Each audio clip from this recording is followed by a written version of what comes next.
ഇപ്പൊ പൊതുവെ പ്രദീപ് ചേട്ടൻ എപ്പോഴും കോമഡി കഥാപാത്രങ്ങൾ നല്ല ഹാൻഡിൽ ചെയ്യുന്ന ഒരാളാണ്. അത് പ്രത്യേകിച്ച് നമ്മൾ പറയണ്ട. അപ്പൊ സീരിയസ് എന്തെങ്കിലും ചെയ്യണം എന്ന് ആഗ്രഹിച്ചിട്ടുണ്ടോ? സീരിയസ് ചെയ്യണം എന്ന് ഒരുപാട് ആഗ്രഹിച്ചിട്ടുണ്ട്. കാര്യം നമ്മൾ ഈ കോമഡി അല്ലാത്തൊരു സാധനം പ്രേക്ഷകന് കൊടുക്കുക എന്നുള്ളത് നമ്മളെ സംബന്ധിച്ചിടത്തോളം അതൊരു ചാലഞ്ചാണ്. അപ്പം അങ്ങനൊരു സബ്ജക്റ്റ് സത്യം പറഞ്ഞാൽ പ്രതീക്ഷിച്ചുകൊണ്ട് നിൽക്കുന്ന സമയത്താണ് സാറ് വിളിച്ചത്. അപ്പോൾ കഥ മൊത്തം ഞാൻ ഇരുന്ന് കേട്ടപ്പോൾ തന്നെ ഞാൻ സാറോട് പറഞ്ഞു, സാർ നമുക്കിത് മൂവ് ചെയ്യാം, മുന്നോട്ട് കൊണ്ടുപോകാം, കുഴപ്പമൊന്നുമില്ല, ഫുൾ സാറ്റിസ്ഫൈഡ്. അങ്ങനെ പിന്നെ ഇതിന്റെ ഇപ്പൊ പറഞ്ഞ പോലെ ഇതിന്റെ DOP സൈഡ് ആയാലും ഒക്കെ നമുക്ക് അറിയുന്ന ആളുകളാണ്. അപ്പൊ നല്ലൊരു ടീം വർക്ക് ആയിട്ട് ചെയ്യാൻ പറ്റി. ഐ മീൻ നമ്മൾ ഷൂട്ട് ചെയ്ത ടോട്ടൽ പീരീഡ് ഉണ്ടല്ലോ, എല്ലാവരും എൻജോയ് ചെയ്തു. ഷൂട്ട് പാക്കപ്പ് ആയി കഴിഞ്ഞാൽ അടുത്ത ദിവസം മെസ്സേജസ് ആണ്, അയ്യോ നല്ല സമയം പോയി.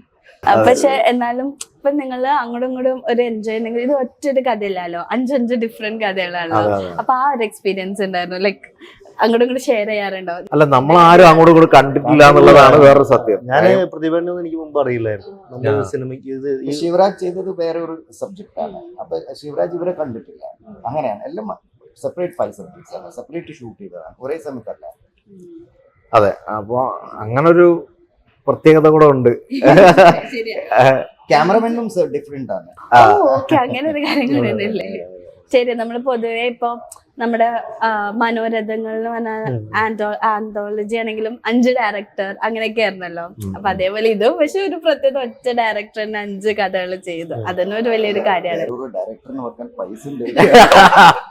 പക്ഷെ ആ പൈസയുടെ കാര്യം മാത്രല്ല, നിങ്ങളുടെ ഒരു കീ പോയിന്റ് അല്ലെങ്കിൽ നിങ്ങളുടെ ഒരു വലിയൊരു ഇതൊരു ഫാമിലിയുടെ അതാണ് ആ ഒരു കൂട്ടായ്മ. ഈ 5 സിനിമകൾ എഡിറ്റ് ചെയ്തത് സാറിന്റെ മകളാണ് അനുപ്രിയ.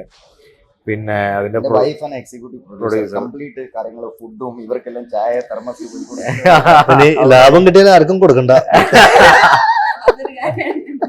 പിന്നെ വേറൊന്ന് എന്താ പറയുക, ബേസിക്കലി ഞാൻ തന്നെ എഴുതിയ കൊണ്ട് ഒരു കോൺഫിഡൻസ് ഉള്ളിലുണ്ടായിരുന്നു. Okay, I can treat the character properly. അപ്പൊ അതിന് ഞാൻ വേറൊരു ഡയറക്ടറിനെ വിളിച്ചിട്ട് ഓക്കെ ഇത് നിങ്ങൾ ഡയറക്ടർ പറയുമ്പോൾ അതൊക്കെ ഒരു എക്സിക്യൂഷന് ടൈം ഒരുപാട് ടൈം കുറെ പോകും. മാത്രല്ല ഇപ്പൊ ചിലപ്പോൾ ക്ലാഷ് ആവാൻ സാധ്യതയുണ്ട്. കാരണം ഞാൻ ആ ലെവലിലേക്ക് എത്തിപ്പോയ സമയത്ത് നമ്മളിത് ചെയ്യണം, തീർക്കണം. പക്ഷെ അത് ചെയ്യുന്ന സമയത്ത് ഇത് തിയേറ്ററിൽ റിലീസ് ചെയ്യുന്ന നമ്മൾ തീരെ പ്ലാൻ ചെയ്യും. പിന്നെ ഈ ഒരു ബഡ്ജറ്റിൽ ഇങ്ങനെ വേറെ ആർട്ടിസ്റ്റുകളെ കിട്ടില്ല. പിന്നെ വലിയ പരിപാടികൾക്കൊക്കെ വേണ്ടിയുള്ള ഒരു തുടക്കമാണ് അത്.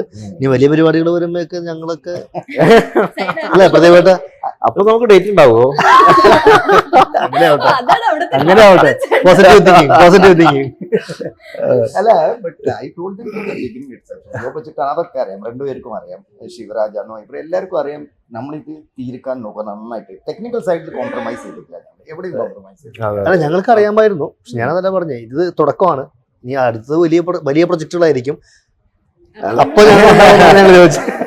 അല്ല, സാറെ സംബന്ധിച്ചിടത്തോളം സാർ ഒരുപാട് എക്സ്പീരിയൻസ്ഡ് ആയിട്ടുള്ള ആളുകളുടെ കൂടെ വർക്ക് ചെയ്തിട്ടുണ്ട്. ഇപ്പം ഈവൻ വിക്രം ഒരു തുടക്കകാലം സിനിമയിലെ ഫസ്റ്റ് പടം മലയാളത്തിലെ രജപുത്രനായിരുന്നു, അതിൽ വർക്ക് ചെയ്തിട്ടുണ്ട്. So everyone has A time എന്ന് പറയല്ലോ. അപ്പൊ നമ്മുടെ സമീപമായിരിക്കും ചിലപ്പോൾ. അല്ല, ആ എക്സ്പീരിയൻസ് ശരിക്കും പറഞ്ഞാൽ ഈ സിനിമ അന്ന് വിക്രത്തിനെ പരിചയം ഉണ്ടായിരുന്നുള്ളൂ, ഞങ്ങളെ പരിചയം ഉണ്ടായിരുന്നില്ലല്ലോ. അല്ല, ഞങ്ങളെ പരിചയപ്പെട്ടാലേ നടക്കുള്ളൂ. ശരി, സമയമുണ്ടല്ലോ, അതിൻ്റെതായ എല്ലാത്തിനും അതിൻ്റെതായ സമയമുണ്ട്.